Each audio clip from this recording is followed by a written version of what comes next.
Hi, so this poem is called 2016, and it's about my 2016.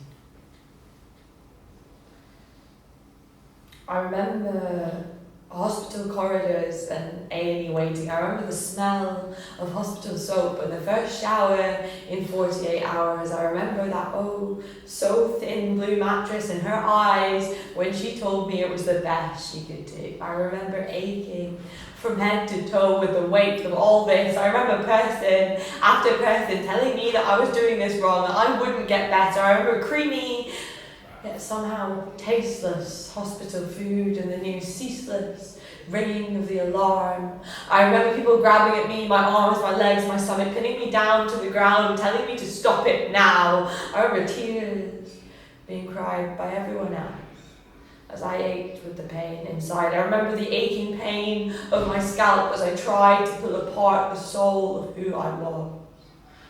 I remember grasping at the first strands of death over and over again, feeling the weary weight of the world lift from my shoulders with the hope that this would be the time. I remember 12 sticky NHS beds in 2 small rooms. I remember an endless progression of nurses and support workers sitting in my room day in, day out. I remember the screaming and the shouting and yelling to please end this now. I remember the hands grabbing at me, dragging me back to the last place I ever wanted to be. I remember more tears than I ever knew I had. More pain than I thought was possible. But I remember other things too.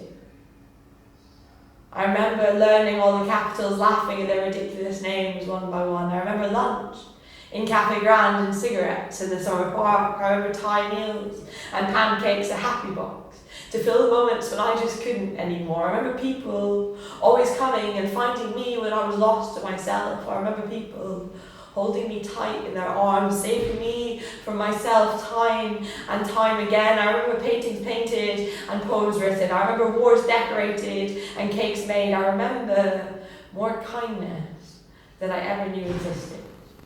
More patience than I think I deserve. I remember a year where I lost who I was, broke down in a way that I didn't know that I could. So talk to me about Syria and Brexit. Fill my ears with May and Trump, and I will tell you that 2016 is the year where I found out that people have more kindness in them, more realness in them than the dark ever lets you believe.